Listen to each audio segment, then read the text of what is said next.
Bonjour bien-aimé, c'est l'heure de la confession, je suis à la barre.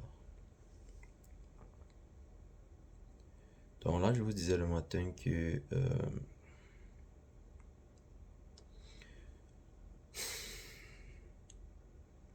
j'empruntais un chemin de non-retour et puis depuis un bon bout, je ne travaille malheureusement plus pour Dieu. Je travaille plus pour Dieu.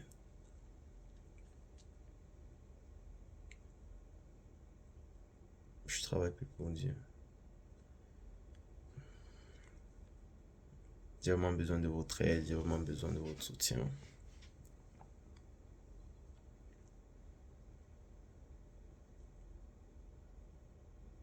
Mais maintenant, moi, je travaille avec Dieu. Je travaille maintenant avec Dieu. Écoute, quand tu travailles pour Dieu, il y a une relation de maître et d'esclave. Il y a une relation de maître et d'esclave. Regardez par exemple, je pense que c'est dans Marc 15. Attendez, je regarde ça. Ouais, c'est dans Luc 15. Luc 15. Regardez par exemple le fils prodigue, le frère du fils prodigue.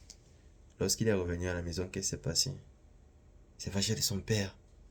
Il est parti voir des serviteurs. Un fils, c'est un prince. Il est parti voir un serviteur. Hein? Et il se plaint envers son père. Il dit à son père que j'ai travaillé pendant beaucoup d'années pour toi. J'ai été à ton service. Donc, ce qui fait que il était un fils, mais il n'avait pas conscience de son héritage.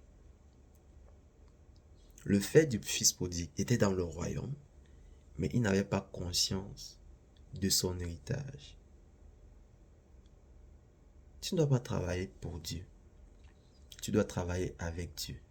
Tu dois travailler en collaboration, en partenariat avec Dieu pour l'accomplissement de ses desseins dans ta vie, pour l'accomplissement de ses desseins dans l'humanité.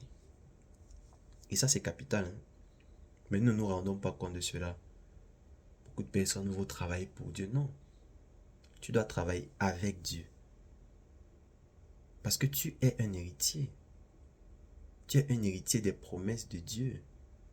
Tu es un co-héritier des promesses qui sont rattachées à Jésus-Christ. Donc c'est capital, mes frères et sœurs. C'était ça.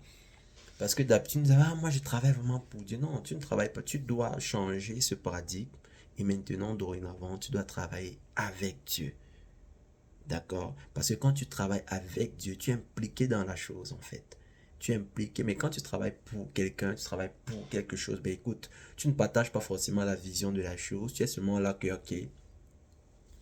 Mais lorsque tu as déjà une mentalité d'héritier, de partenariat, oh, prenons même par exemple un exemple en affaires.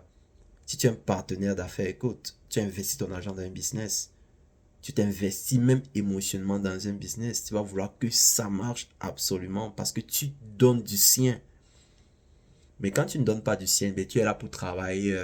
On t'a embauché peut-être pour faire un petit job là. Tu vas faire n'importe quoi pour qu'on te paye. Ouais, tu vas faire n'importe quoi pour qu'on te paye. Or, quand tu es en partenariat, ah, c'est quelque chose qui est gagnant-gagnant. Tu vas savoir, hey, écoute, il va falloir que je me donne à fond pour que ça marche. Il va falloir que je me donne à fond pour que ce soit un succès. C'est cette mentalité que nous devons avoir, mes frères et sœurs. Oui, le thème était accrocheur, peut-être. Peut-être vous attendiez à avoir autre chose.